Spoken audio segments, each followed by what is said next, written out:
All right. It looks like it's recording now. Sounds good. What's up, man? Alex. Ah, yeah, not much.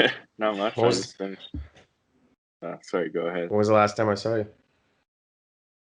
Over the summer, I think. Maybe. Okay. Yeah. I remember it was like we were in a coffee shop and you were dressed up in a suit and you were about to go and talk to some lawyers about some sort of like summer position or fall position or something. What was that? Yeah, that was it. I was either just about to go or just coming from an interview for a law firm. Hmm. Because law firms normally take summer students. So I had been supposed to work at a law firm last summer, but they like shut down a lot of their offices for COVID. Mm. Um, so I ended up working as a research assistant with a professor over the summer instead. But then I'm going to that same law firm this coming summer. So is that like are you pretty much done school now or do you got one more year? Where are you at? I'm done a year and a half out of three. So by the end Okay. of this year, I'll have 1 year left. So I'll work this summer at the law firm and then go back for a year of school and then um, you article for 9 months in British Columbia, Mm. three of which you go to downtown Vancouver and you take a full-time course basically about legal ethics and paperwork and stuff, good stuff like that. How's law school going? uh, it's going. It's hard. Yeah. um, yeah, law school is like taking basically for me in undergrad could kind of rely on being good at school to like get good grades with like hard work but like also a reasonable amount of work. And Hmm. then law school is like taking a whole bunch of people who were good at undergrad and making them Putting them all in compete the same against each room. other Yeah. and like grading them to an average. So it's basically you have to now take all those strategies you learned and also add an insane amount of work to the picture. So Do you find basically, when you're in the program with people like that, is it like altruistic at all, or is it pretty cutthroat? Because I'm picturing like a classroom of like 150 would-be lawyers just objecting at everything the other person says. I have no idea how any of this works. so in first year, you're split into there's 200 people at the school that I go to that Okay. uh, get into first year. So there's four small groups of 50 people who you Yeah. take all your classes together. Yeah. And basically, everything's pretty altruistic except that, and people are very nice and people are like very willing to help each other and stuff. Hmm. So it's not cutthroat. Like it doesn't live up to the stereotypes of people like actively trying to make you fail. It's more that everybody is just trying to do their best. And so there's like a constant mentality of like comparison. You're always like Mm. comparing yourself because you get graded on a curve. So your grades are based on if you're doing better or worse than the average. So you're always comparing yourself to what you interpret to be the average. And Mm. so that maybe could be interpreted as like competitive, but it's more a bunch of people who are like internally driven and used to competing with themselves, now all kind of competing with themselves together and in relation to each other. Yeah, that's tough because I totally get that. It's like you are obviously aware you're good enough because you're in the program, but then there's somebody who has something that you wish you had. Like maybe you're just I don't know. I don't even think it's envy. I think it's you're intimidated by like just the abilities of some of the people that you meet. Is that it? Yeah, And if definitely. you I remember. compare yourself to those people, and then what's interesting is those people are probably comparing themselves to somebody else. So it's just like this circle of like Yeah. comparisons. So everyone's Yeah, miserable. that's exactly that's exactly it. Everybody everyone's got something that someone else doesn't have, and Yeah. everyone else is wishing they had that thing, you know? And it's Do you, just so 200 people in your class, is there still 200 people or have some people been weeded out? uh I don't know really anything about the other small groups. So the 50 person small groups, basically you get really, really tight with those 50 people, and you Explain that. basically What is that? 50? Why is it 50? so it's just basically how it works is the first year class is split. So the 200 people are split into four groups of 50. Okay. So you take seven classes in first year, all of which are with the same 50 people. So you basically spend all day, every day with those same 50 people. So you Okay. get to know them really well. And then there's like events around the school and stuff. At least like pre-COVID, there were. And so you kind of get to know the other 150 people, but not really well. But Mm. I think two people dropped out of my small group, like just kind of disappeared, and no one's ever heard from them since. Okay. I don't know about the other small groups, so like at least two people have kind of gone their separate ways. But as a general rule, like people don't really fail law school. Like once you're in, you're in. It's pretty hard to fail. It's more that it's just a race to kind of uh do well, I guess. It's really it becomes a race to get the job that you want. So Right. if you want like a big firm, like a big law firm job in downtown Vancouver, you need to be within like a certain portion of the class, and so it's a big like competition for that. Mm. Yeah, that's kind of a tricky situation to be in because it's like you probably won't be able to get through it on your own, but you also have to outcompete the people that you're studying with and working with. So there's this like fine line of how altruistic should I be and how Yeah. selfish should I be? It's almost Yeah. like the that game is almost as hard as the program itself. At least Yeah, what it it sounds like. it becomes like I said, if someone's really struggling, people are pretty nice. People will share notes. Mm, People will share. So the big thing in law school is a can. So it's a condensed annotation of your notes, because law exams are open book. So so you bring a can into the exam. The problem is that the exam is typically 3 hours long, and there's typically 3.5 to 4 hours worth of material in the exam. mm, So it's basically designed so that you can't hit every issue in the exam. And mhm, so you need a can so that you can reference certain cases, certain legislation, but you need to be so versed in that can that you almost don't even need to look at it, because you have to be so fast. So mhm. it's more like a security blanket than anything else. So it's sort of one of those things. It's like sharing your notes with someone. Yeah. It's that's not really going to help them do better at the end of the day. It's They more like actually have to understand the cases and the precedent yeah, and yeah, whatnot. yeah, Okay.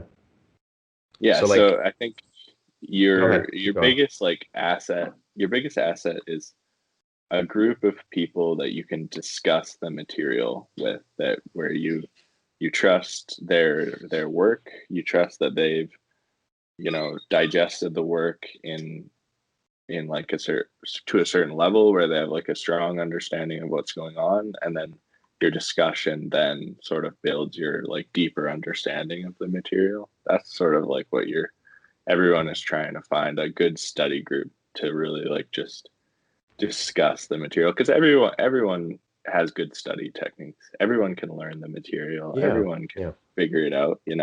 That's not really a problem. So Did you find that it was anything like what you expected it to be, the program? Hmm. Um, yeah, I think it was the first thing I've done in life that was very similar to what people said it was going to be like. Really? So Yeah. what? Okay, interesting. Okay, keep going. Explain that. Uh, I mean, everyone is really smart. You just meet like crazy people all the time. Like there was like people in my class who were professors in other subjects. Like I think this year in the first year class, there's a doctor. Um, so that definitely like lived up to the expectation that like crazy people go to law school, people who've like done humanitarian work all over the world, or like have a PhD in something and like got bored, so decided they'd try law school. Like that's actually a thing, Mm, you know, that people actually do that. and then it's so hard.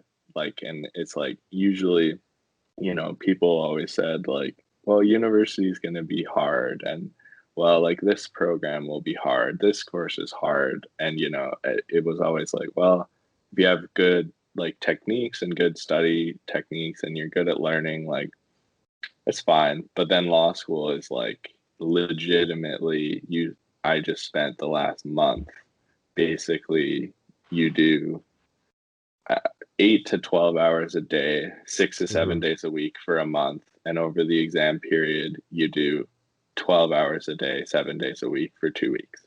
And I don't know. I haven't met anyone who's found a better way of doing it. I mean, if you have like lower expectations for the grades that you want, you can obviously tweak that a little bit, but like it Hmm. really is just there's that much work to do, and it just takes that long to digest all the material.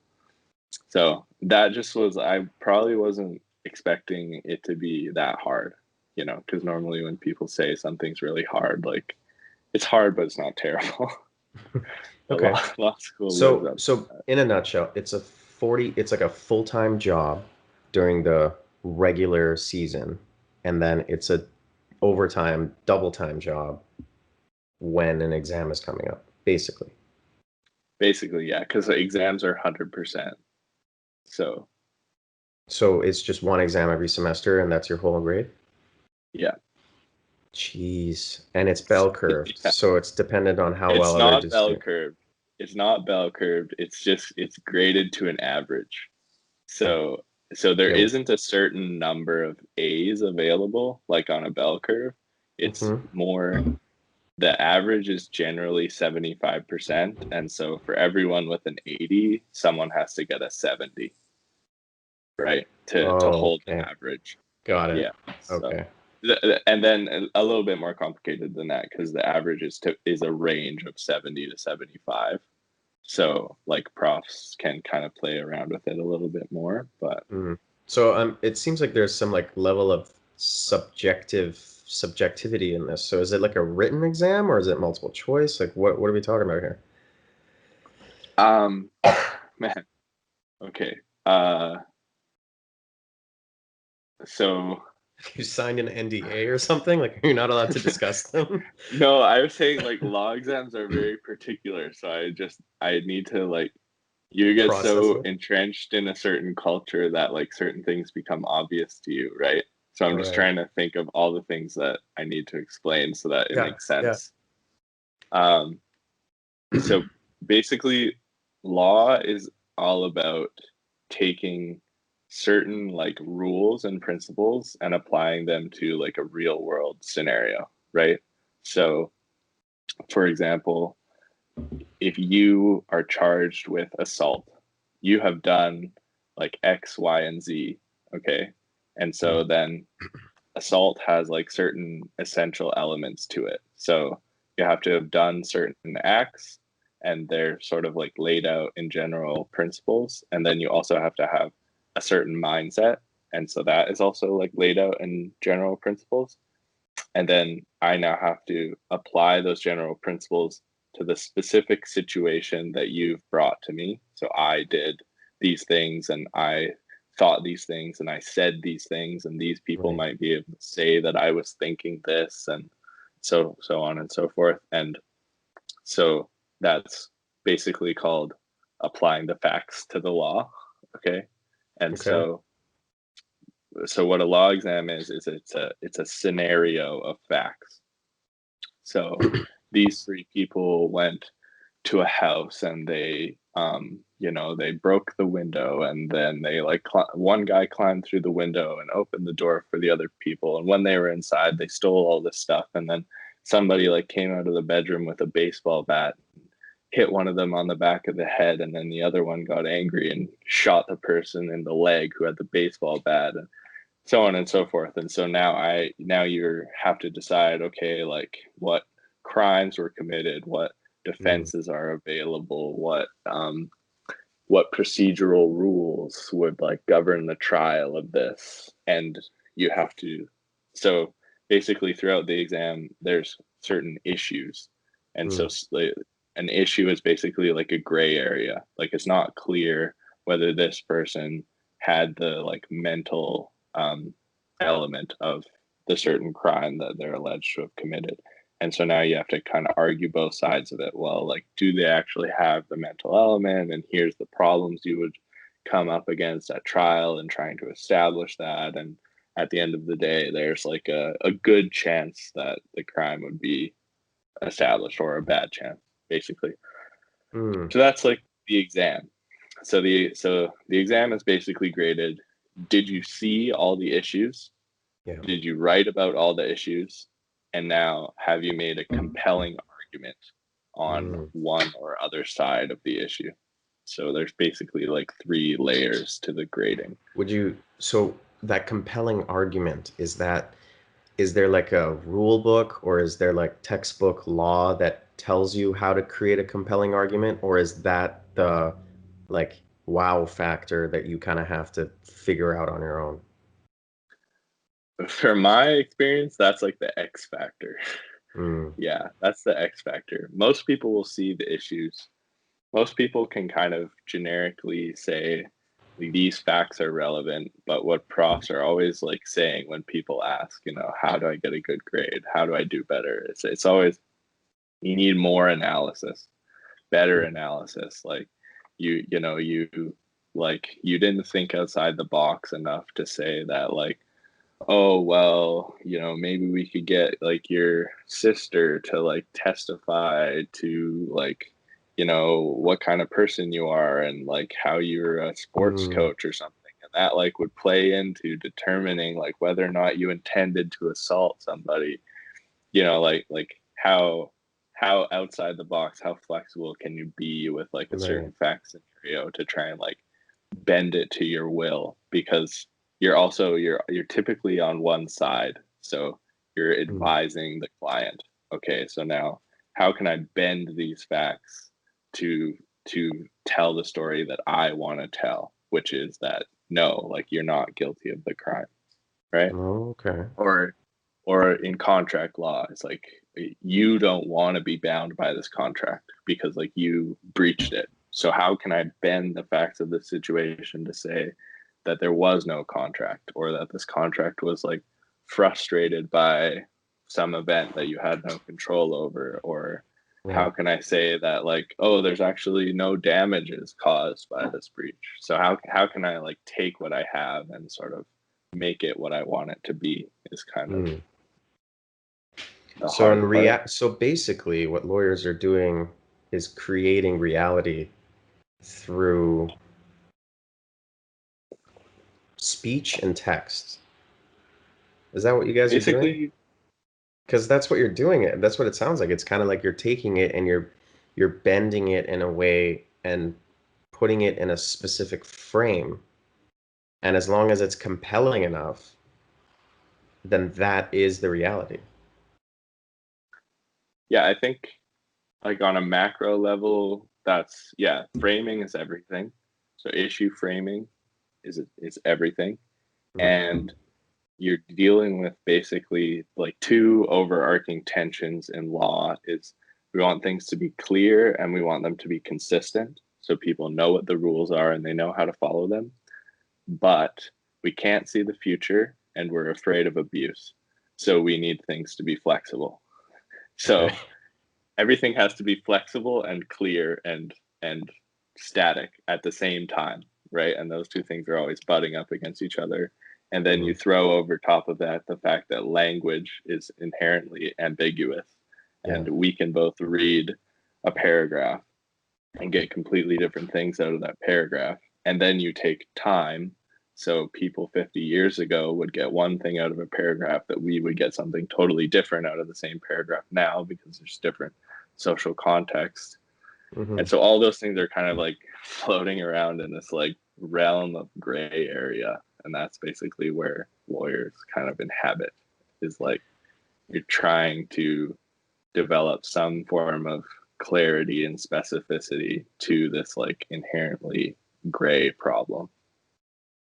So, kind of with that in mind, now that you're what, halfway done through second year now, right? Yeah. So now that you've kind of like dipped your toes in the water, what do you actually think of, like, what is your opinion of the law? Like, do you think because it's so easy, not easily, but it's so malleable, like, is it really as strict and as like, scary as everybody wants to imagine? Or is there like, has your perception of what is considered law changed because of your experience?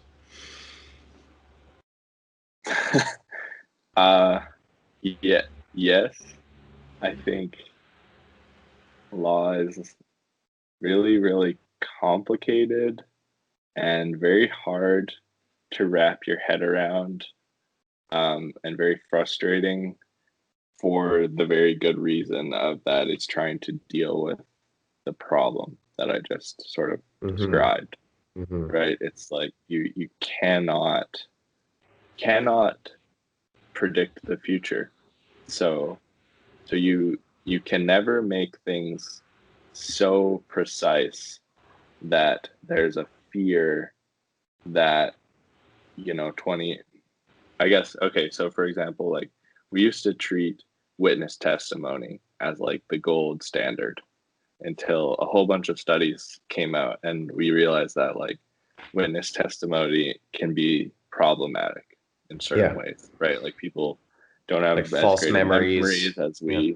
we think they do, and you can manipulate someone's memory in certain ways. And Mm-hmm. so imagine if we had a rule that just said like, witness testimony is the gold standard. You have to follow what they say. That would be really clear, right? It would be really easy to follow. You wouldn't need a lawyer. You just go find a witness and the judge would just have to follow what they said. Mm. But then, of course, then you would run into the problem 20 years down the road when we realize that's terrible. Well, now what do we do? Right. Mm. And we might say, well, we should make things really hard to change because things are liable to be abused by people who want to change things in a certain way. But if Mm-hmm. we make things too hard to change, then when we run into the witness testimony problem, well, how do we change the rule that we now know is bad, right? So, so there's a lot of layers of complexity on how law is kind of built, and there's different hierarchies of what laws are more powerful than others, and I feel like it would not be good to like delve into all the detail of that. Just suffice Why? to say, it's a necessary complexity. Okay. So, so the basically the fact that the law is so difficult to understand, and the fact that, well, the profession of being a lawyer and being a judge exists. It's not like most people can't read an article of the law and like kind of like understand it because, like you said, is like one person can read it one way, and then another person can read it in another. And if, especially if it was, I don't know, like a charter right that was written so many years ago and worded in a certain way, then it can be interpreted differently because of the way we change uses of wording in the present time. So like Mhm. that's the part that's interesting to me because it's the fact that there's a profession that is so complex that sole requirement is to interpret things that were written down and always argue over them. Like that's fascinating. Like the fact, just think about it. Like if you break it down into the simple fundamentals, it's like there's something written on paper, and we need to pay professionals lots of money in order for them to understand what it means and to like constantly argue over it. Like that's pretty fascinating. It's weird, but it's fascinating. Like the fact that that's a reality is interesting. Is that kind of like, is Yeah. that too simplistic about what lawyers do, in your opinion? Or, No, so I was thinking about some of the interesting points of law before we got together and just like what I might talk about. But I guess one of the it's interesting what you brought up, and it kind of ties into what we're talking about, is that there's a hierarchy of law. mm, And so the most powerful law in Canada is the Constitution, and the Charter, what you're talking about, is part of the Constitution. So, for example, freedom of speech, it's in the Charter. The freedom to, or the right to life, liberty, and security of the person is in the Charter. Okay. Now, because that law is the most powerful law, it's also the broadest and most ambiguously worded law, because mm, the charter, so the constitution, is very, very hard to change. You need like, there's certain amending formulas. You need like super majorities of the population of Canada. Sometimes you need like super majorities of the provinces. I think even sometimes you need like all of the provinces to agree to change mm. it. And so, because it's so hard to change, you don't want it to be really specific. You want it to be highly interpretable. And so, Oh, okay. then you get in the United States, for example, perhaps you've heard of originalism. And so, originalism is Yeah. the theory that what the founders said, what the founders thought they were writing, is what the Constitution means. Hmm. Okay. In Canada, so that it's a little bit nicer because it's a little bit more clear. If you can figure out what the founders thought, that's just what it means, and it doesn't change over time. And so Mm. that's kind of nice. It's like gives you a little bit more clarity. But in Canada, we have what is called the living tree approach, and so the Constitution is a living tree capable of like growth. Basically, is the metaphor. And so over time, you can like add layers of interpretation on top of it, and its meaning can like change over time to like fit more with the social context of today. And so Hmm. charter rights from 1982 is when we put the charter into the constitution. It wasn't always there. The charter rights may have meant one thing in 1982, but they can mean something different today.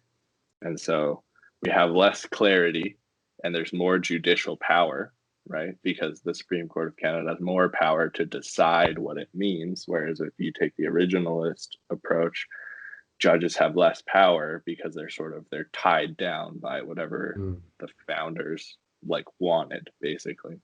Mm. But you have more flexibility and more ability to change. That's the highest level, but the most ambiguous. And then you go down to statutes, which is like Parliament decides, like the criminal code is a statute. And so all of the crimes they're written down, and they're more specific than the charter, but they're still a little bit ambiguous. And then you have the common law, which is judge made law. So now judges are deciding, well, what are the essential elements of an assault? And so if Parliament says the essential elements of an assault are X, Y, and Z, judges can't change that. It's called parliamentary supremacy. But if they leave the wording ambiguous, judges can say it's X, Y, and Z.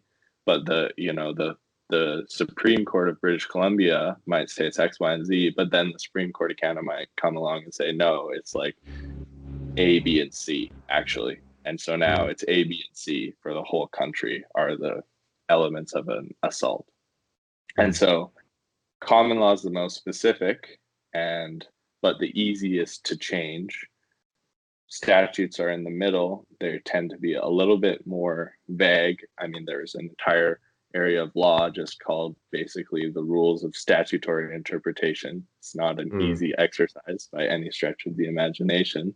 mm. And then there's the Constitution, which is the hardest to change, but the most vague. And so that's kind of how we deal with that problem.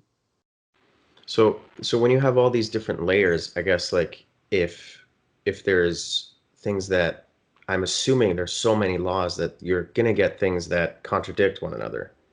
So is there something that kind of beats the other one? Like if you have, I don't know, a judge-made law, common law, but then the case you're dealing with, there's also a statute that says the opposite of what that common law is saying. Is that even a reality? Can that even happen? And if it does, what? Yeah, so it's a hierarchy. So the Constitution always trumps everything. Okay. Statutes trump the common law, and then higher court decisions trump lower court decisions Mm. within the common law. So Oh, that's how that's you like deal with appeals and stuff. That's what that yeah, is. yeah. So you Okay. have like your city that you live in Canada probably has a provincial court. That's the lowest court. Then you Mm. have every province has a Supreme Court, and then they have a Court of Appeal. Mm. So the Court of Appeal is the highest court, and then they have usually a Supreme Court, and then there's the Supreme Court of Canada, and then Mm. there's other various like specialty courts, whatever, it doesn't matter. But basically, Yeah. the Supreme Court of Canada trumps everybody below them, and so lower courts have to follow what the Supreme Court of Canada says, but then to deal with again the problem that precedents could become like too static, Supreme Court of Canada doesn't necessarily have to follow its past precedents. Like Mm. it will, as a matter of practice, at the very least, like inform its decisions based on what it said in the past, but it has the ability to basically overturn itself. So if the judges decide, well, like we got that wrong, um, they can change course. Dude, you've learned so much in these past like however many years, a couple months, man. Oh Like yeah, I can I just mean tell like that's your brain is just full of just text. Like that's I'm guessing these fun. books are like big like this or something, these case studies. They're just all I massive. do have a book that's that thick. Yeah, I have a couple Jeez. that are that thick. Yeah. The funny thing is that this whole idea we're talking about is just the concept of public law. So basically, there's one course on public law and there's one course on the charter. But then private law, which is just Mm. all common contracts, like Mm-hmm. torts, like private wrongs between people, Right. um, like negligence. These are all like courses in and of themselves that like we, Would that be you know, like family law as well? Like, is that private? family law. Oh, Yeah, I'm taking family law next semester. yikes. Maybe you need to take a Property law. psychology and counseling class for that one. Yeah, yeah. I'm excited about family law. I think it's going to be really interesting. But I don't know much about the rules at all in terms of I don't know. I don't know if they're mostly from statutes or mostly from the Mm. common law. Yeah. I think early on, like when you had started the program, you had a few ideas of like the direction you wanted to go career-wise. Has that changed, or is that about the same? I think I just realized that there's like basically there's so much law that people just like you lawyers just specialize in like very very niche areas, Hmm. just because it's like impossible to know all the ins and outs of everything. So there's so much flexibility in what you want to do. So I basically just realized I have no idea. I like that. I like that. Yeah. So, like um, what was I gonna say? So, when you work at a firm, like let's say a firm in Vancouver, I'm assuming a law firm is like a do it all kind of thing, and each like there's like specific positions of that where like lawyers each specialize in one field, or is it like one firm just does XYZ law? Like how does that is that kind of it or Basically, you get big law firms that do lots of different types of law, and they'll often like occupy multiple floors in like a high rise, and so they'll have like a litigation floor, they'll have a solicitor's floor, they might have like a real estate transactions floor. Hmm. So a bunch of lawyers doing like a certain area, but then the whole firm as a whole does even more areas. And then they're like a lot of the big firms in Vancouver have offices like across all of Canada. Right. So then different offices might even like specialize in one thing over another. And then you get what's called a boutique firm. So a boutique firm is like a smaller collection of lawyers who specialize in charter litigation, for example, Mm. um, or family law, or like real estate transactions, or construction law is a big one, or Mm. securities law is also, especially in Vancouver, a lot of boutique firms do securities law. Is that like banks and transactions and Yeah, stuff? like the rules around secure transactions. So like buying and selling stocks and bonds and all that kind of stuff. Mm. Cool. Is there like one that's the most sought after in law school? Like, is it like the big boys only? A lot. I mean, a lot of people want to go to a big firm because they pay really well, and they typically will let you cycle through lots of different departments, so you get a lot of experience in different areas. That's kind of like the where we're like normally we have what's called the OCI process, which is the on-campus interviews. So all the big law firms, and then also usually the Justice Department of Canada and like a couple other smaller firms come to the law school, and you basically like speed date with them. Nice. So you interview with a whole bunch of different firms. So normally that happens in September, but it got pushed back because of COVID. So it's about to happen. So Yeah. that's like the big thing in law school, for getting a job, unless you want to do what I've done, which is I want to work in a smaller town where I'm from. So I like reached out to a law firm there personally, and I'm not going to be doing the OCI process at all. Nice. Um, What just why by what made pushing. you decide that just smaller firm feels like you're making a bigger impact? Is that it? Um, I wanted to move, like my wife and I want to move back to the town where we're from. Is Okay, fair like the enough. biggest thing. And Yeah. then big firms also tend to like mirror law school in like hours of work. Um, and it's just, Yeah. you know, Yeah, no point making like I don't know how much lawyers make, but no point making like 400 grand if you're working 12 hours a day every day. yeah. I mean, I also don't like, I've never worked at a big firm, so I don't know 100% what it's like, but Hmm. I know it's also like from people I've talked to, it's more of a like a certain culture.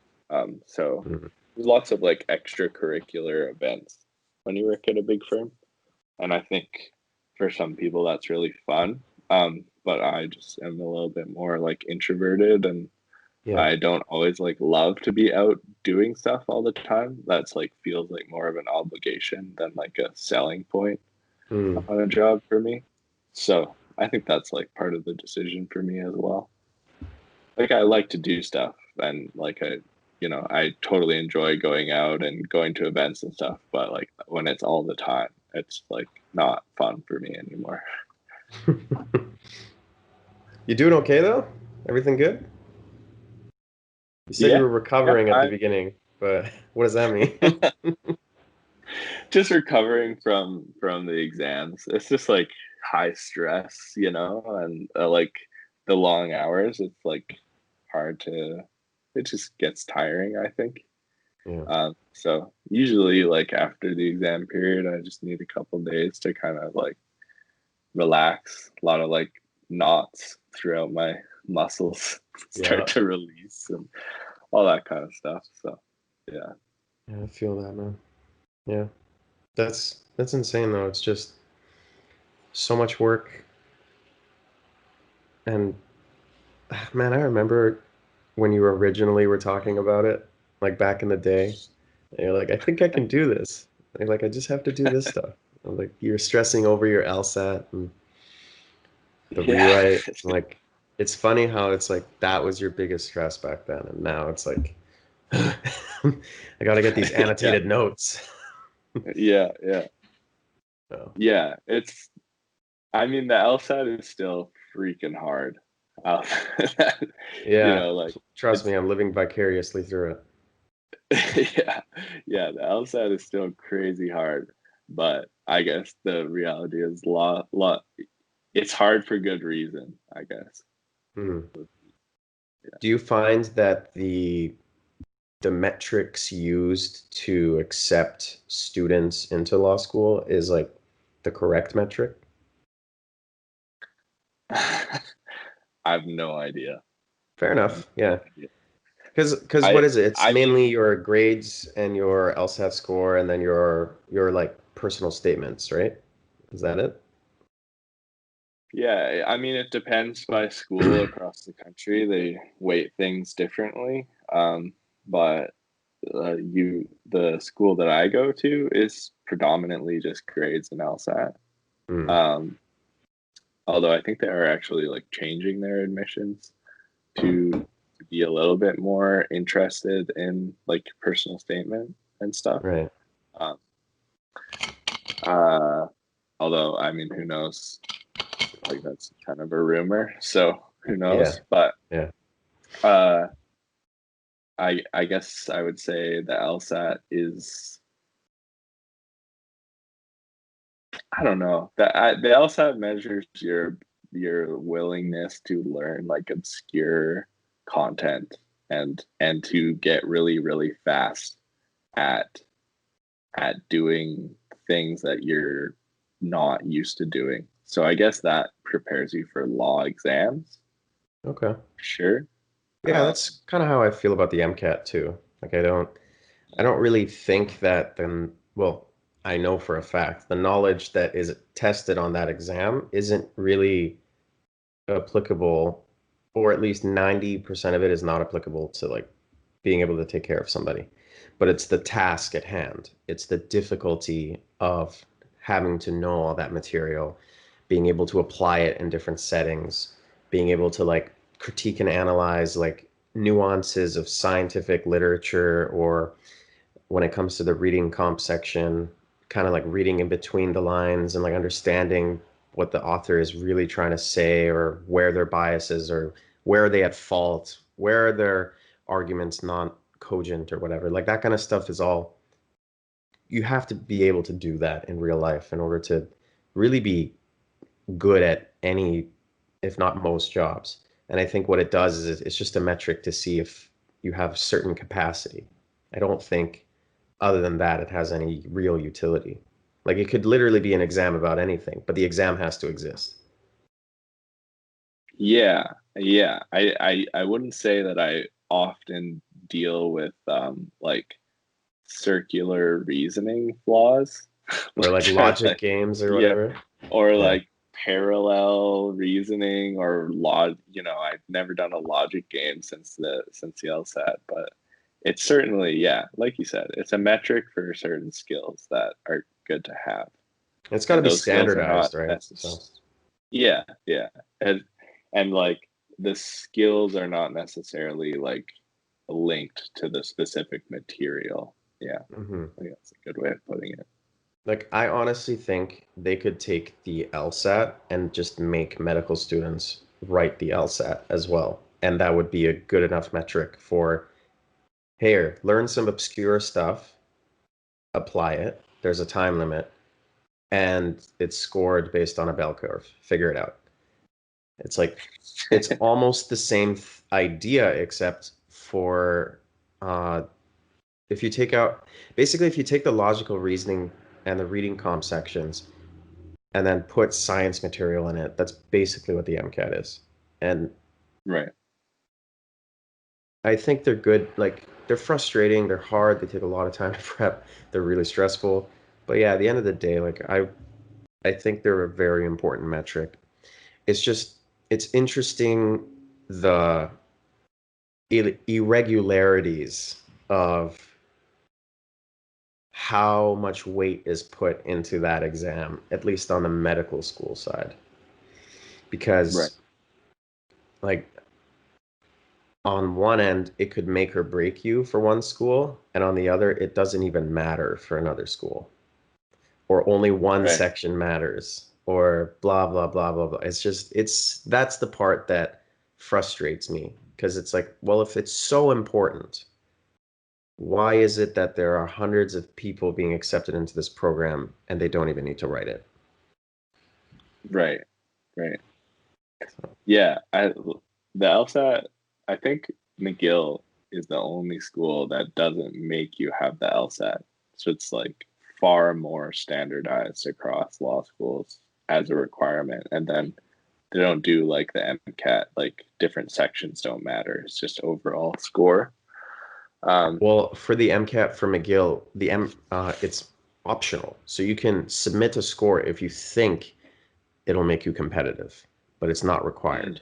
Like if you're okay. really proud of your score, put it up. Right. But they don't I need it. guess too, like in med school, it's a little bit different because I assume most people are coming from like a science background. And so Yeah, for the most like part. I guess you don't have to have a background to go to med school, but like you probably get a lot of people with that background where at law school you can literally take anything in undergrad from any university. Mm. And so like getting good grades in undergrad is like reflective of work ethic and your like ability to tailor your learning process to the program you're in. Mhm. But like programs across the country have different standards, and like some will be graded on a bell curve and some will be like handing out A's like Halloween candy, and that's just like the reality of university, right? Like different programs have different standards, and so it wouldn't necessarily be fair to like overweight undergrad grades, I think, just because Yeah, no, I get that part. It's so frustrating that there are actual universities that have lower standards for what an A is or what an A plus is, but then those same people compete for the spots if you go to a university that doesn't like to give out A's as easily, or A's are like reasonable. Like I think ours is 85 for an A and 90 for an A plus percentage. And like I think that's reasonable. But there's some programs, well, the school we used to go to, some specific departments, it used to be 95 for an A plus, not even 90. They only unified it like a few years ago. So there were some classes I took, you needed a 95 for an A plus. It's like you get 94%, that's still an A. Like that's yeah, pretty tough, man. Especially if it's a writing class and it's so subjective. Like that is brutal. yeah. And then I mean I know like the law school I applied to, you can like you can have the admissions uh like alter your grades, if that Mm, makes sense. So yeah. if the school you're applying to has an 80 as an A, and then you have come from a program where a 90 is an A, you can have the the admissions change all of your like 84s to an A because like that's the standard that you're being admitted on. But to Mm, do so, you have to get like written confirmation, I think, from like all of your professors and stuff. So it's a huge task, which is frustrating, obviously. yeah. But I think undergraduate grades are a good metric, but they're not the most objective metric by any standpoint. I mean, Yeah. people would argue the same about the LSAT, but at least now you have like two metrics, Yeah. you know? It's tough because like undergrad is like this big holistic sort of score sheet, and the LSAT is really a snapshot of a day, if you think about it. Yeah, there's a lot of prep, but it's all the snapshot of one day. And like you can have bad days and your prep be good. And you can get also get lucky. That's the other thing. It's Right, like right. how much I how think much do the you think biggest, that plays into it? I think the big thing about the LSAT is that very few people get lucky on the LSAT. Just, I mean, I like in prepping for the LSAT, I wrote the LSAT probably 100 different LSATs. I maybe got lucky like an extra 3 points here, like 2 points there. Like it's very rare. Like it's a very well written test. I mean, the people who write that test are smarter than any of the people taking it. You know, Yeah, um, yeah. so I don't think luck plays a big deal in law school admissions. I imagine some people like cheat. You know, I'm sure there's ways to do that, but again, I think that's probably like comparatively pretty rare. Hmm. And then I think the thing is that like the purpose of the LSAT is just that if you can't prep for the LSAT, like you will really struggle to do law school. Like, Hmm. it's just it's really hard, right? It's really hard to keep up, and so your like preparation regime for the LSAT is like very indicative of what law school is going to look like for you. And so if you Mm. can't handle that regime, then you're probably like at the very least you're just not going to enjoy law school, you Mm. know, because like the I think I mean yeah, it's just hard and it takes a lot of time, and so does prepping for the LSAT. I just really think, in my mind, that's what the LSAT is really measuring. Um, and of course, that that was problematic because like some people will have more time available, right? It's not like the LSAT is capable of measuring whether or not you had to work a part-time job. You know, there's no measurement for that, and so Yeah. if you know person A has more free time than person B, the LSAT only sees that person A has more time. They don't see the reason why person B had less time. Mm. So that's problematic. But Mm. most law schools have, at the very least, discretionary categories of entrance that try to deal with that problem. Hmm. Again, not necessarily as well as they could, but like certainly better than nothing. Mm. Um, but yeah, I really think that's what standardized tests are really designed for. Is they're designed to, because again, like law school exams are 100%. If you are not, Mm. if you're not able to perform on one day, you know the LSAT's not the only time you're going to have to Makes do that. sense. Right? So it's And then frustrating, but it's part of the whole process, and that's just the reality of it. And I guess to get yeah, your license, the bar is it called? Like that's a yeah, snapshot too, right? Like it's a couple days maybe, but it's still like you got to prep for it, and you just got to get it right. yeah. The bar is not as bad in BC. It's 3 month. It's a 3 month course with like Oh, multiple mini tests built into it. So it's not that okay, bad. But other okay. provinces do like the 1 day bar exam, and like the U.S. does the 1 day bar exam and stuff. But I mean, at the end of the day, like if you ever were to argue a case in front of the Supreme Court of Canada, I think you get like a half an hour. Hmm. That's it. You know, so you definitely have to be able to perform when it matters. You Hmm. know, that's part of the whole thing, I guess. So, Okay. So trial so if someone's like listening and they're frustrated by the early step that they're in, they just have to realize that that's kind of part of the game. It's like you got to be able to perform when the torch is in your hand. Like it's when it's your turn. There's no like, oh well, what if it was like a over 2 weeks if I could just give my case or whatever. It's like, no, dude, you got to do it right now. Like get your shit together, plan it right, make sure you've prepared all angles you can think about, and just show up and do it. You just have to perform. yeah, I think that I think that good preparation is like the building block for performance. I Absolutely. mean, I understand like people have certain anxieties around tests, and like that's very real, and it can be like very kneecapping. And I mean, at the end of the day, there are areas of law where you never go to court, right? And you sit with Mm. documents for an extended period of time, and Hmm. it's not the same pressure. Law school is very much designed to prepare you to be a litigator, and most lawyers never go to court. So Interesting. it's not necessary to say that you always will have to prepare to function under pressure to be a good lawyer. That's not true. It's just to be a certain kind of lawyer. And that's Mm. sort of what law school very much is like, rooted around the idea of litigation.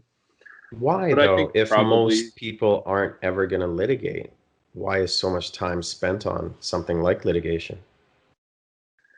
I think probably because litigation, I guess, like law school is designed in a way that forces you to consume a huge amount of material and be able to work with it in a functional way. Mm. And like litigation is like preparing you to deal with arguing fact scenarios, which is basically like what you're doing when you're litigating, is a good way of doing that, because when you have to work with material, you really have to understand it to be able to do that, right? And so, because what you're learning in law school is like a lot of basic foundational concepts that you need to know, to basically what law school is teaching you is how to teach yourself the law. That's the right, because they can't teach you every law. It's impossible. There's way too much. They have to teach you how to go look for the law that you need and how to like consume it and consolidate it in a way that you can work with. Mm. Okay. So I guess that's why it's designed the way it is, and Mm. it works. I mean, you could do it differently, I'm sure, but That's just the way that they've gone about it. Interesting. yeah.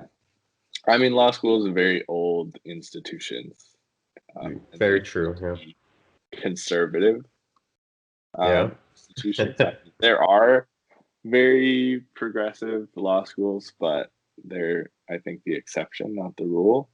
Mm. Um, so the 100% final is a very old way of evaluating people, and Yeah. Jeez. perhaps not the best way of evaluating people, but it is the way that it's done, and it is the way that it's been done for a long time. And we will Um, maintain it that way, and we are not changing it. And if you do not like it, go to Alberta. yeah, Yeah. Jeez, man. I mean, that sounds like honestly, in like a sadistic way, that sounds like a lot of fun. Like I bet you've made some awesome friends, and like there's probably been some stressful times that you've gone through with some people that like it's almost like this like brotherhood. Like when you go through such a crazy, difficult challenge together with a group of people, like that memory sticks with you. Even if those people don't stick around, like you can always like reminisce, like, oh, remember October of 2020 when it was the freaking whatever, and we had like 18 Skype calls happening at once. We had four screens and we're all just panicking. Yeah, man, yeah, that's cool. oh It's yeah. cool stuff. Like I mean, it's fun being around like-minded individuals. Like nothing is better than that. yeah, I totally agree. Law school is really fun. I met some amazing people and some really close friends that, and yeah, going through the terrible experience that is, especially first year law school, will, you make some very close bonds with people over that. And so that, Is the first year just terrible because of the huge learning curve, or what specifically about it? yeah, well, it's a huge learning curve, and you're in 7 classes. Um, Oh and dear. they all have a huge learning curve. So yeah, it's terrible. Like in upper year, you take 5 classes, Okay. but first year, they basically just like throw you in the deep end and see whether or not you can swim. That's ridiculous, man. Yeah. Yeah. It's Again, ridiculous. I think a very old way of doing it that's the way that law school has. I mean, you can read like there's a book called 1L. It's written by a guy who went to Harvard, and I wouldn't say that my law school experience was much different from his, and his was a very long time ago. uh, so law schools, like I said, they are very old institutions that have been doing certain things in certain ways for a very long time. Hmm. Have you been doing anything else throughout the program at all, or has it just been studying? Any new things that you started? I did the law student legal advice program. So we basically give legal advice to people who can't afford legal advice. Mm, So it's like a volunteer service, and we have the supervising lawyers, and people come and we basically they give us their situation, what happened. We try our best to figure out what that means legally, and then we go to our supervising lawyer and tell him what we figured out, and they tell us all the things that we got wrong, and then we go fix them, and then bring it to them again, and then they sort of like sign off on the advice, and then you like give it back to the client, because obviously like we can't give legal advice because we're not like licensed lawyers, but we can sort of be like a conduit to get legal advice to people. mm. So it's basically a way of allowing a very small number of lawyers to give legal advice to a very large number of people. Makes sense. That's really cool, man. How you've been doing that for a year now? I did that in first year. I was a clinician, and then in second year, or and then the second half of first year and the first half of second year, I was the head of the clinic, and Mm, then uh, now I like pass on my role as clinic head to one of the first year clinicians, and they mm. sort of repeat the cycle. So I'm not doing it. I won't be doing it anymore next semester. But that was a good experience for sure. I was on the academic council, so I just like sat in. Like the law school has its own like governing body, basically. Mm. That's like makes certain decisions, and then like those decisions, it's not like it has the power to make some decisions on its own, or like sometimes it needs to go to the broader university senate to like get approval or something. But so Mm. I was a member of that body in first year, which was also a really good experience. um but other than that, to be honest, there's not a whole lot of free time in law school. uh so a lot of it is spent studying, and a lot of the studying is fairly enjoyable. I think if you're interested in law, it's very interesting. Mm. It's like kind of feeds your brain if you like to learn, for sure. Um, Hmm. but yeah, it's definitely not a whole lot of free time to pursue other things. How Mm. about you? What have you been doing? Oh man, dude, it has been a it's been a thunderstorm in the past. I have no sense of time anymore. So I wrote my rewrite for the MCAT September 28th, and I'm not exaggerating, it feels like I wrote it 6 years ago. I don't know what it is, but everything that happened in this past year has like completely memory wise, like fused with memories from previous years ago. So I was talking to my girlfriend Danica, and so she said, no, what was it? What was I saying? I was like, man, you know what really sucked about this summer? We didn't get to do a camping trip. And she looked at me. She's like, yeah, we did. We went for Labor Day long weekend. I was like, oh, right. We totally did. Everybody was there. It was a great time. So it was like, oh my God, like that. It was September, and like right now it's like December, and I can't even remember what we did that month. And I'm like, I can't, like, when we actually had to like shut down and like stay indoors when it early started in the spring, that feels as long ago as like 3 weeks ago. And all of that feels like the same amount of time as like when I graduated high school. So I have this weird like what have you been doing? I'm like, I honestly don't know because I don't remember anything, but I do. But it doesn't feel like I did it last week. It feels like it was, it's frustrating. And I think so. Kind of circling back, the reason that is because I don't have a scheduled job right now. I haven't worked since the shutdown. Right. Because what I did was with the real estate stuff, I got real lucky before anything, happened. Um, and I notice I'm not using the keyword that we're not supposed to use because YouTube will flag it down if we say the word too much. So everybody knows the Oh, context of what we're talking about. That's why I'm being so yeah, like yeah. whatever about it. We're not using the C word, the new C word. That's good to know. Yeah. Um, Um, so anyways, like when right before everything was happening, I had finished with my last few real estate clients. So everything was in contract. And so I was done in that regard. Really, really lucky. I think the last one I had was near the end of January, and then like around February was when start things started to like happen around the world. And I think at the pool we shut down in March, I want to say, or maybe April. I don't know, dude. It feels like it was 6 years ago.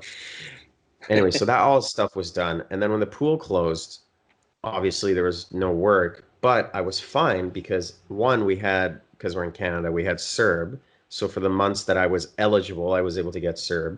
And then the months I was ineligible was because I was getting a real estate commission in. And it was funny because I had started in real estate September 2019, and I had worked all these hours and made no money, but had built a client base. And then in April, I was finally feeling some of that reward. And what's interesting is I'm still feeling that reward because now people are coming back to me and I'm referring them to other realtors and I'm collecting a referral check every time they complete. So I have a oh, deal with one of nice. my buddies is I get $1,000 for every time that he closes one of the deals I send him.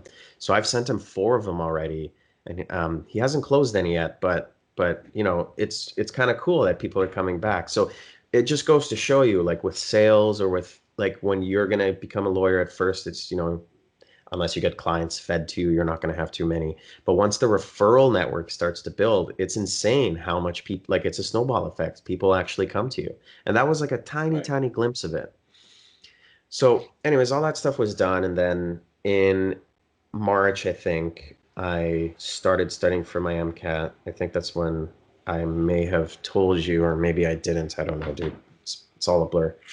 So I studied from March, Somewhere and around then there. because of the you know what, the MCAT got canceled in April. So what they did was they did a modified version where they shortened it. So it was still 6 hours, but they shortened it by an hour and a half, and they made it so there's three of them a day. So you had 6 a.m. start time, noon, or 6 p.m. So I got real Oh, lucky. I got a noon time. But what I wanted oh, to do, that's I was ideal. feeling like really, I think once July hit, I was feeling really stressed, not about the exam, but I think just everything going on. It was like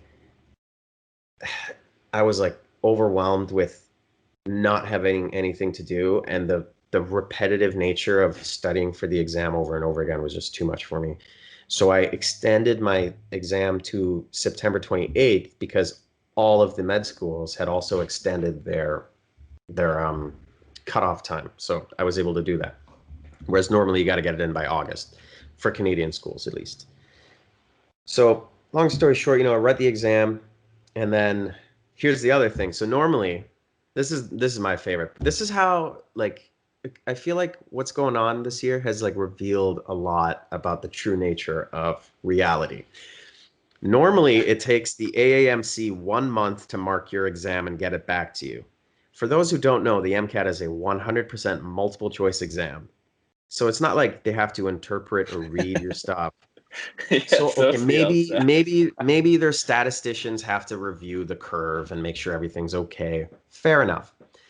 Now that things are the way they are, they got it back to us in 2 weeks. So when they were at full capacity and the world was normal, it took a month. But when the world is on fire, It only takes 2 weeks.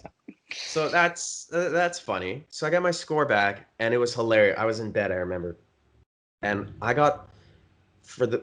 I'll remind you. It was this was 4 sections.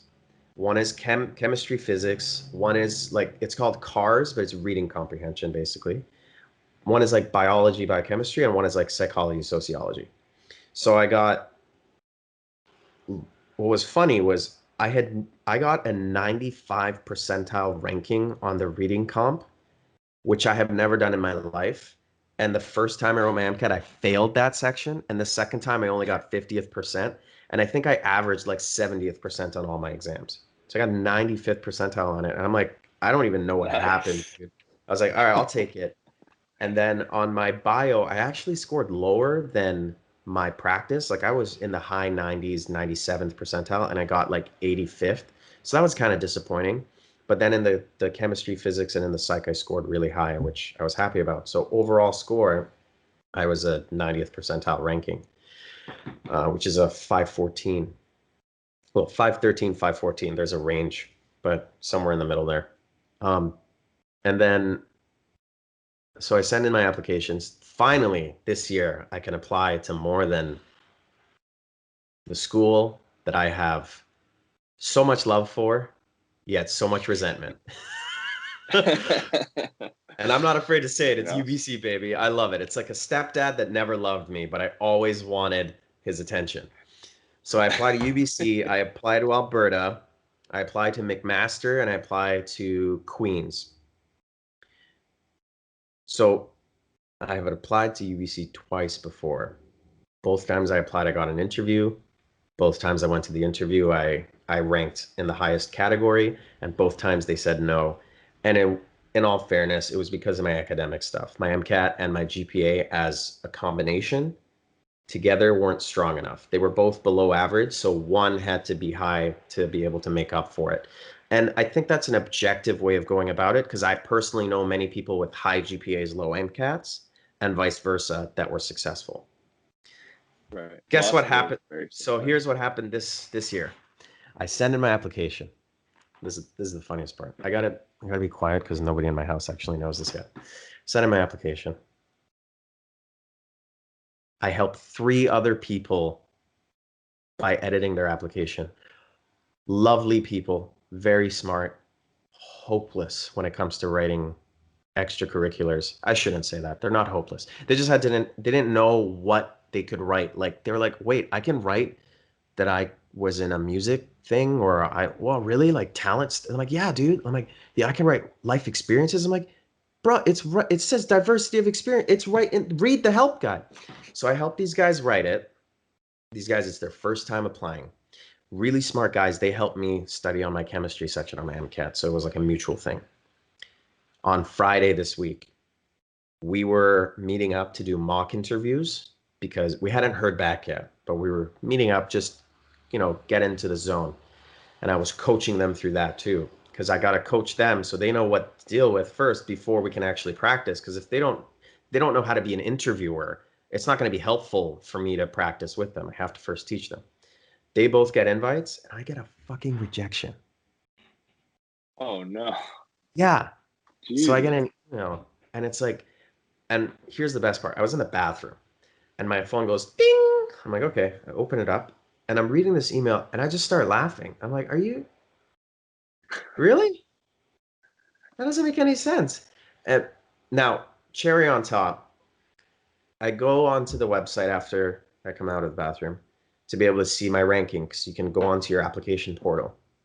Website's crashed. It says, too many people are trying to log in. Makes sense. People are trying to sign up for their interview time slots. Okay. Come back a few hours later. Website log in. Website works.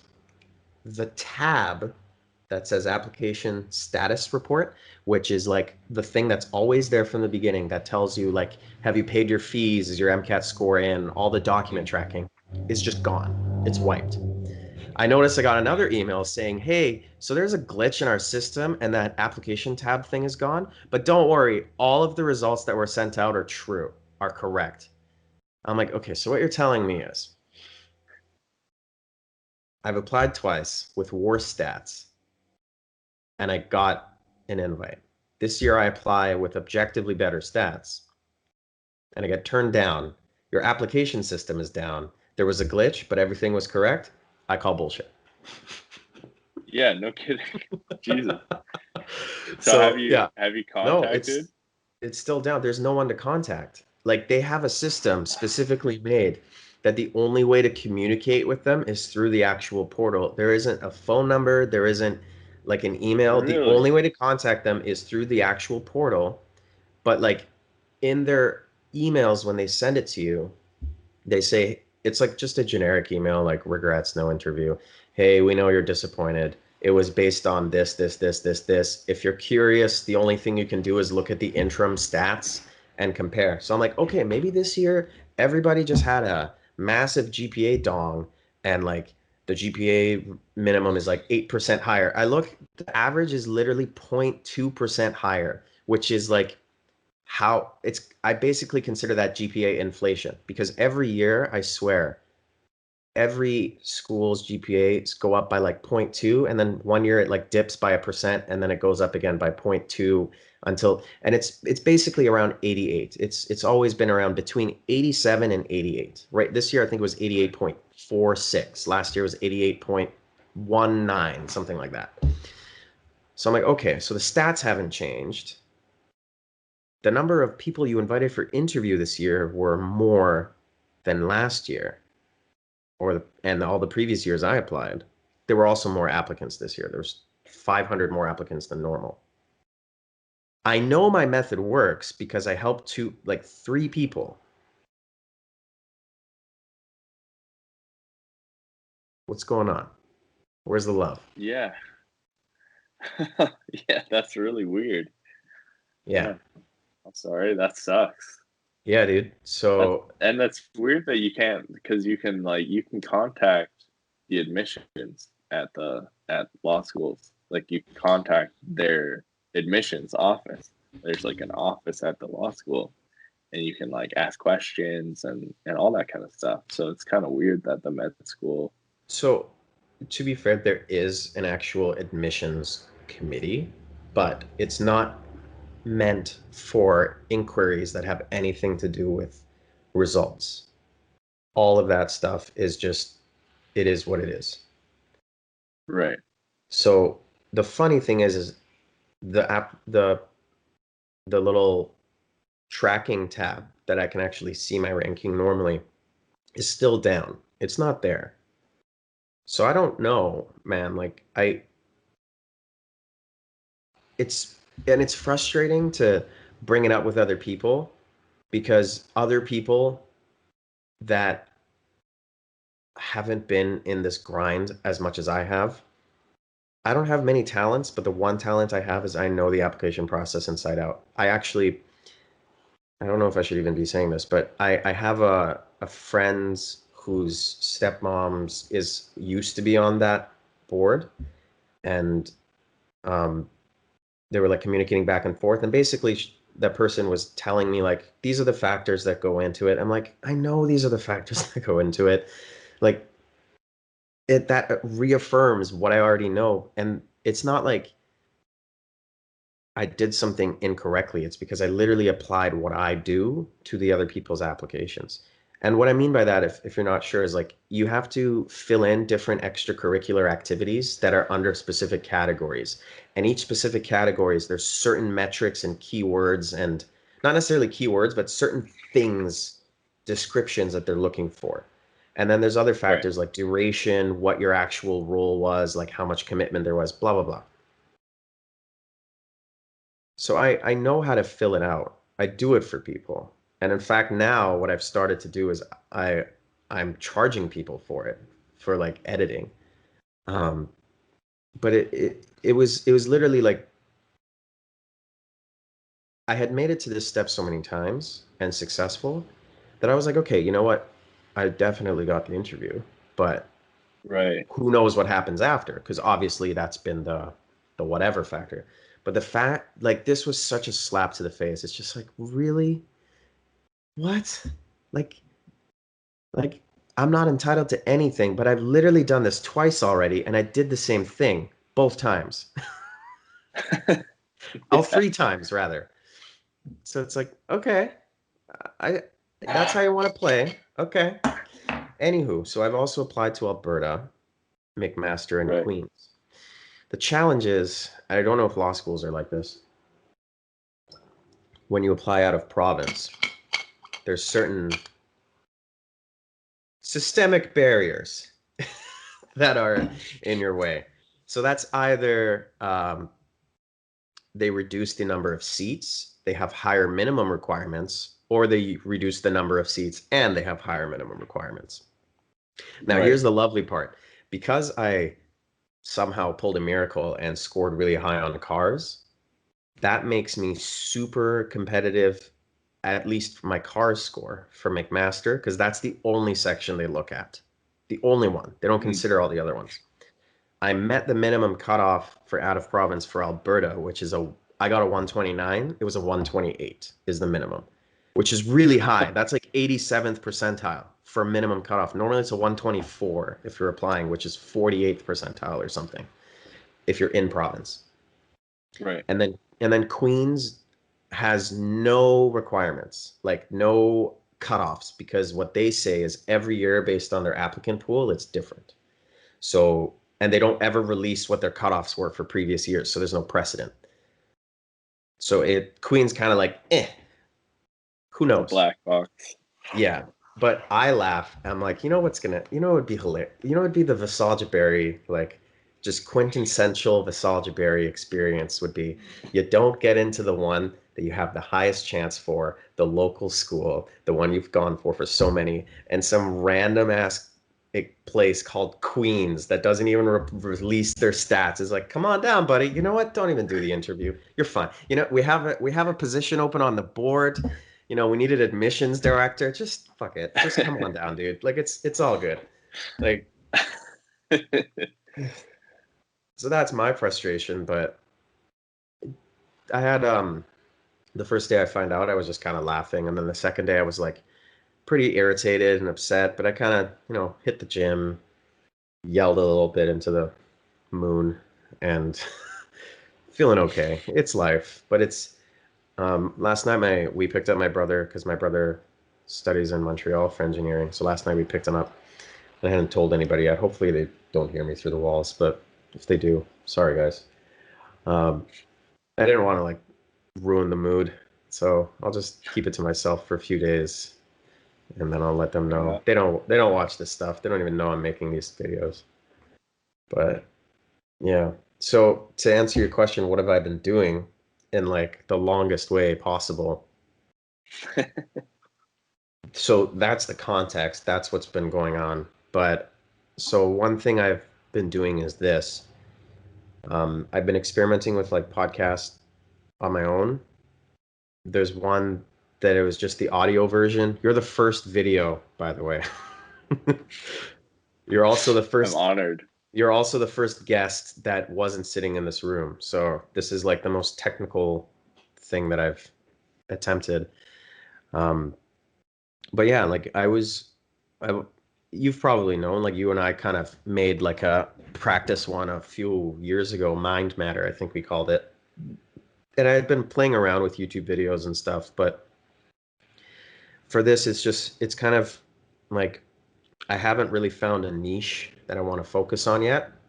So for now, it's just trying to have long form conversations. And the way that I see it is like you said a lot of really important things about law school.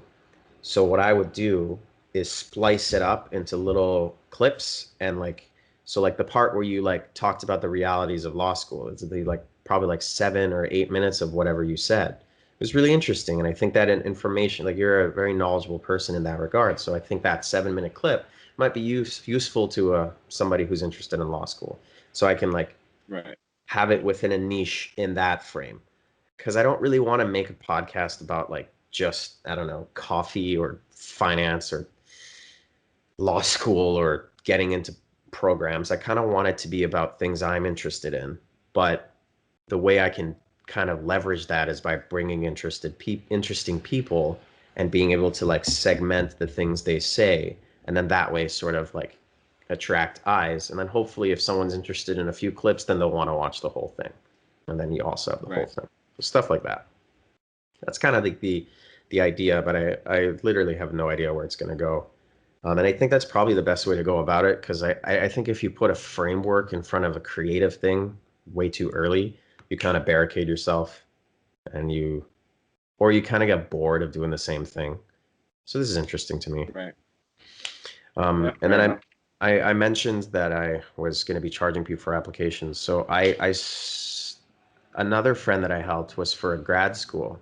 I helped him completely edit his personal statement, like from the ground. He sent me like a thing that he wanted, and I like just completely changed it up. And he got into his program. Like within a few weeks, he found out grad schools are awesome. They actually talk to you. They they treat you like a human being. Like I'm a little envious. I was like, oh crap, like could I actually charge for this stuff? So I go on Fiverr. I don't know if you're familiar with Fiverr.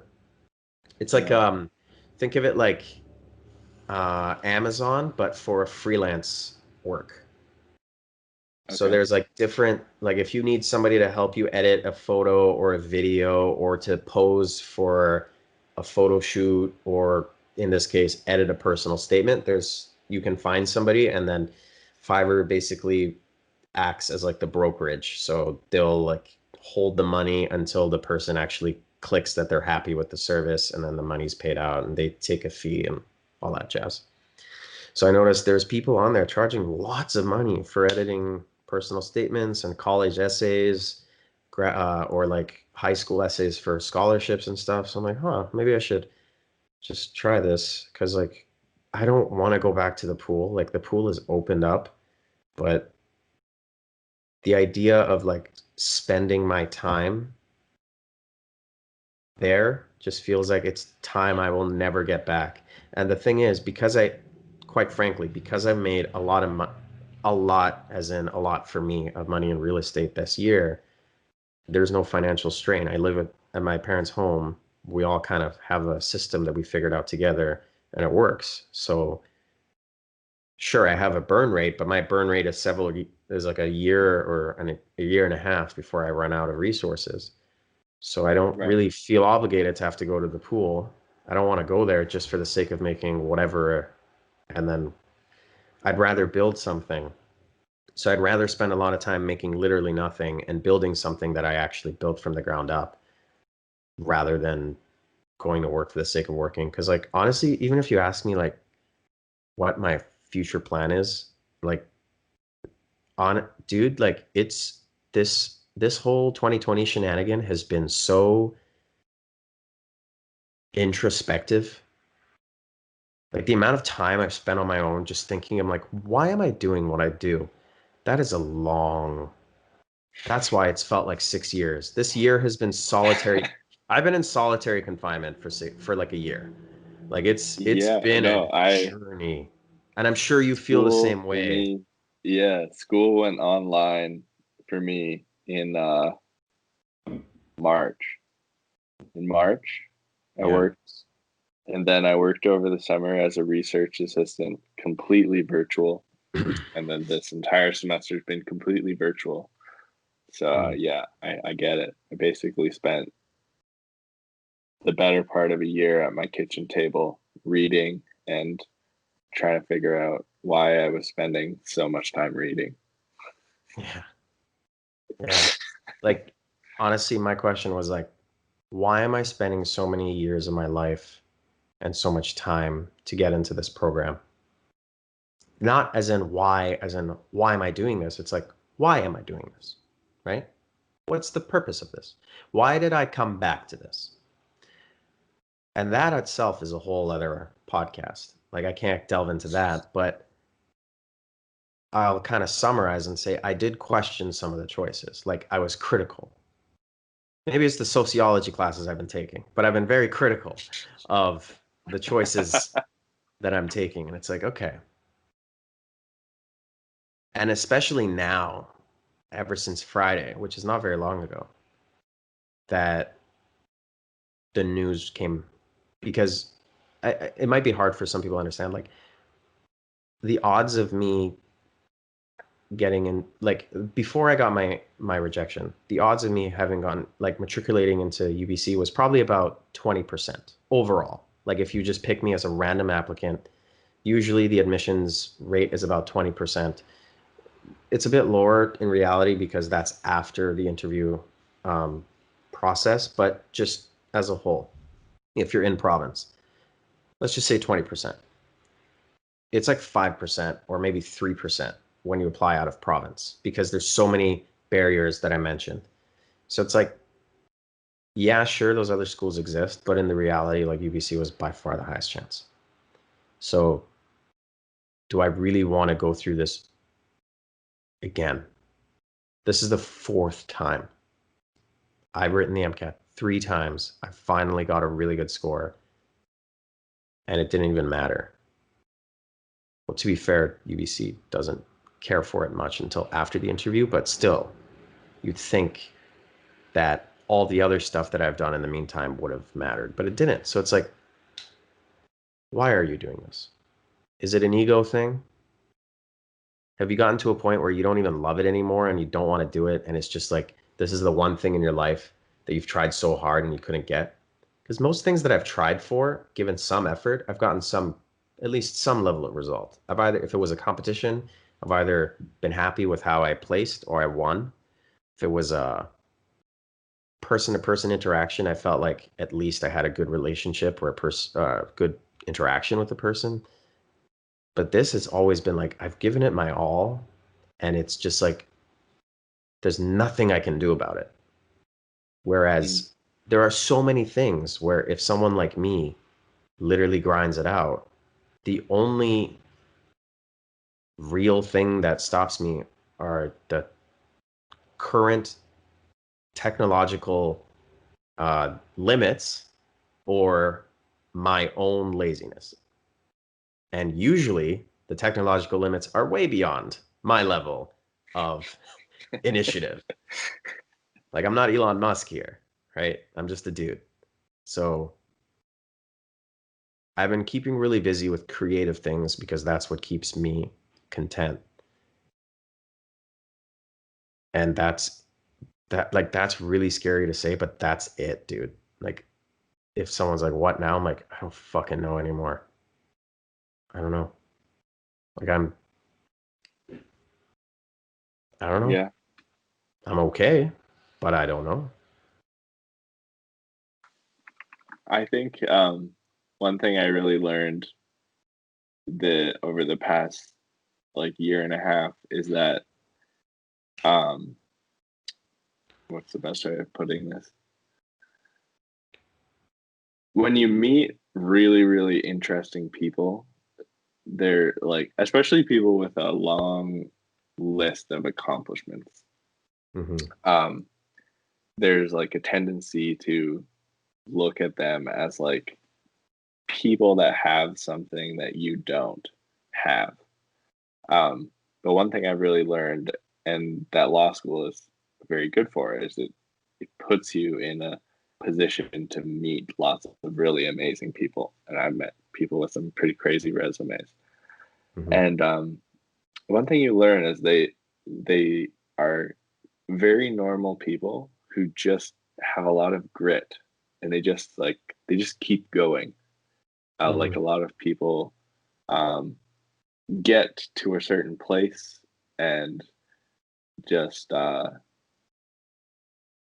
they just kind of like stop, if that makes sense, um, for whatever reason. And like sometimes they just transition their priorities to be their family. And, you know, Hmm. like having a really good family isn't something that gives you like a certain label in our society, which, like you said, is a whole nother podcast and something I'm really interested in as well. But the point I'm trying to make is that people like you who just like have a lot of grit and just like keep working and keep trying new things and like and keep doing stuff that's interesting to them, like those are the people who end up having long resumes. Like, you know, like you said, you're no Elon Musk, but at the end of the day, Elon Musk is just a normal guy who's really, really interested in a whole lot of stuff, and just never stops doing those things. Mm, And then you track that out over a 30-year period. That's the difference maker, right? mm, Like most amazing people are in their 40s or 50s because they've mm-hmm, tracked out that work ethic and curiosity over a 30-year period. We're in our mid 20s, right? Like it's pretty hard to make an amazing accomplishment in high school. People mm-hmm, do it, but it's very rare. So mm-hmm. typically people start being interested in having a work ethic at like 18 or 19. You've only tracked that out over like 7 years.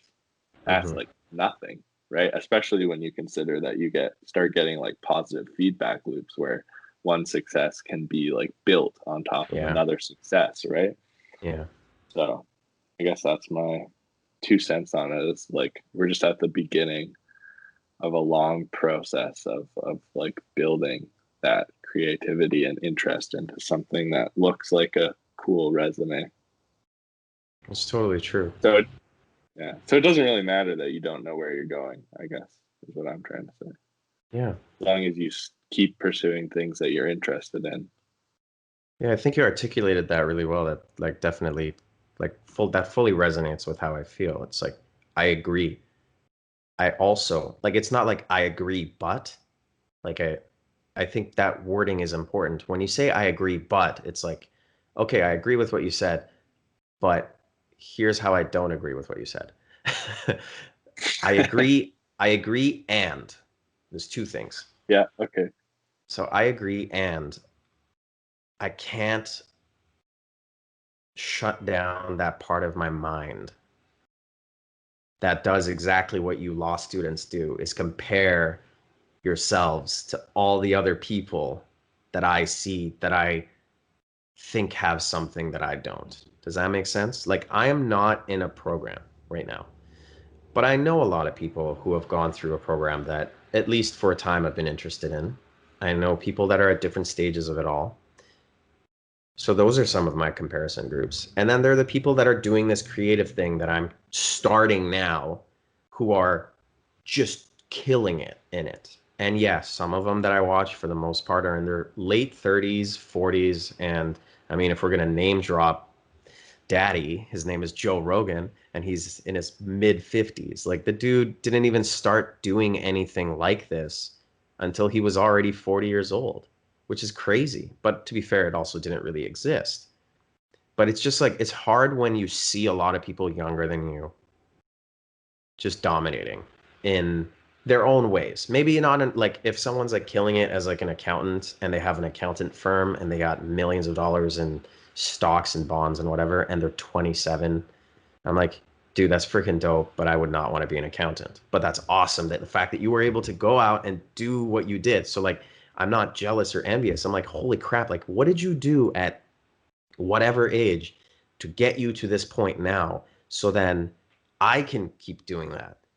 But then your own point is like, well, maybe I have art because I've been bouncing back and forth between so many things, doing well in some, not so well in others. I've also sort of built that resume. And then it's just a matter of something clicking. And then it feels like it's an overnight success, but I've been trying for a decade. Right. Sometimes it's like that too. So it's it's like I agree with you, and that goes on in my head, that stress, that nagging thing of like, but what am I doing wrong? What are they I doing? also What can think I do different? I think the one sort of like missing piece of that puzzle is that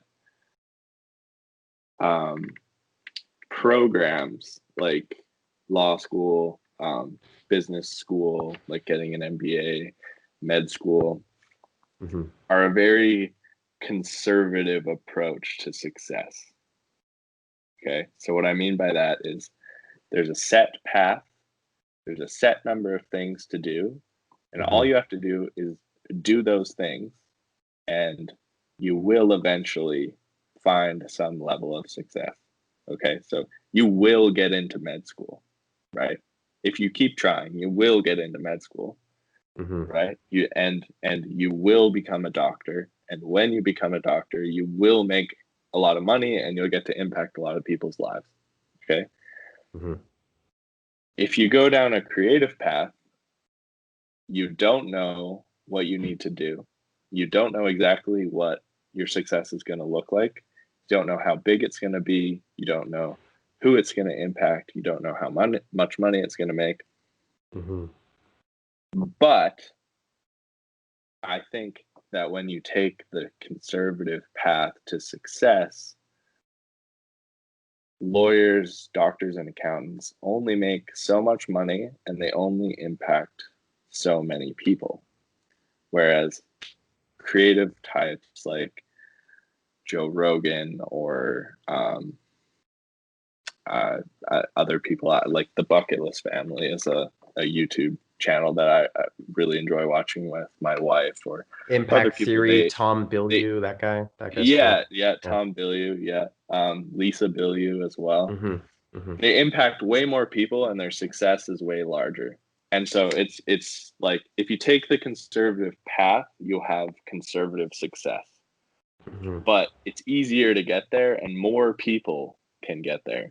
Whereas if you take the chaotic path, you have a higher chance of failure, but you have a bigger success if you get it. Hmm. And so you have to kind of decide, I think, like what kind of person you are and which success, like, again, I think if you are willing to work hard enough, you will get the big success. But the it's not quite as clear what that will look like, and it can be more difficult to attain, I think, than the conservative path. And so, Well, it's like you said, there's no like guidelines or metrics. It's the only metric is are people interested? But it's like, how do you get that? It's not like, oh, well, for people to be interested, make sure your lighting is not at the 90th percentile of all lighting. Like there's no ranking, right? yeah, You know what I yeah, yeah, mean? Like we have pretty modest quality video, but you could say something very compelling that like 10,000 people might watch or four people might watch. You just don't know. But at the same time, those four people that watch it might be like, holy crap, this guy's so right. He's so right. You know what? That sounds exactly like what law school should be. Or, I was on the fence. That sounds awesome. It sounds like it's a grind, but there's altruism. You get to work with really cool people. I'm going to go for it. And like four people might agree to that. Or you might get 10,000 and like 9,000 of them are just watching it because they have nothing better to do, and 1,000 people, like 1,000 people, that's like, think, when is the last time you saw 1,000 people at once?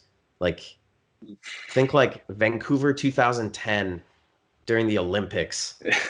Like, yeah. Or the that's a Canucks Stanley Cup lot of people, or riot. like a Canucks riot, or the massive like if like Rogers Arena has like a section of it that's seated, that's 1,000 people. Like that's crazy. Like that type of reach is insane. Whereas if you're a lawyer or a doctor, do you even uh, impact, like, unless you're an emergency doctor, but like if you're a family doc, do you even have more than a couple hundred patients at once? Yeah, and the other thing I wanted to point out too is that once you become a lawyer, you no longer measure yourself on the metric that lawyers are successful people. Hmm. Supreme Court of Canada judges are successful people. Okay.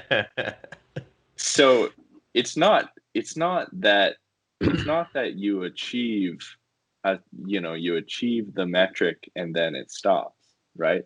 You Hmm. still filter down into the smaller percentile, right? Beverly McLaughlin, the former Supreme Court of Canada um, Chief Justice, she's like the Tom Bilyeu of lawyers.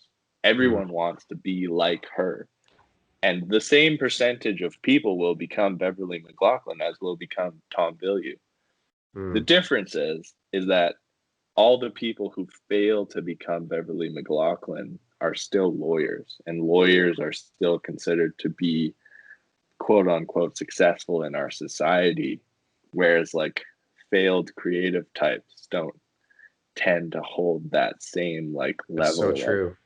social stigma Capital. as Yeah. lawyers. Yeah, Yeah. social capital is the better word. Yeah, so Yeah. it's kind of That's a different. totally But true. I bet you Tom Bilyeu is a lot richer than Beverly McLaughlin. Dude, yeah. Well, Although at a certain point, it doesn't really matter anymore. he has so much money. Well, he's also got his Quest nutrition company that's like Yeah. worth billions of dollars. So he's killing it.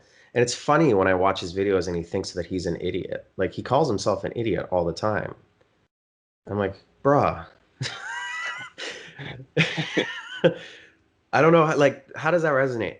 To me, that says, okay, if he thinks he's an idiot, he might be an idiot, but he's successful. Meaning, therefore, I'm using logic here.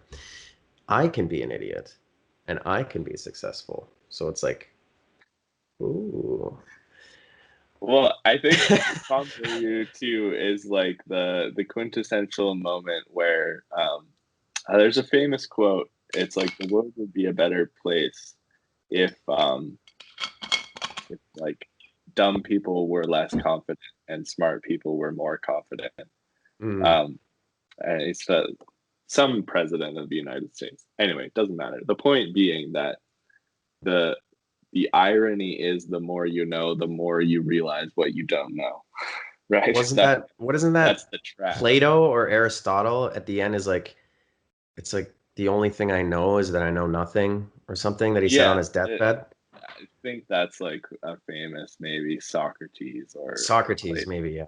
Yeah. One of those guys. Um, but yeah, the gist of it is Tom Bilyeu recognizes all the things he doesn't know. Hmm. That's really what it is. It's not that he knows objectively more than most people, but he also knows more than most people all the things he's ignorant of. Mm, true. Very true. Man, we are just shy of 2 hours. Wow. Wow, that flew by. Yeah. I can do more like mentally, but I have to be somewhere in 15 minutes. So I think we'll call it there. Um, so that was Alex, my friend Alex. He's in Canadian law school right now. He's going to be a big shot lawyer. So if you need representation in a few years and you're in BC, hit him. I don't know, just Google him. I'm sure he'll pop up. He'll be on the news for good things, hopefully. Small town lawyer, I think, is the better description of me. Yeah, if you need rural representation, he's your guy. All right, thanks, man. Yeah, thank you.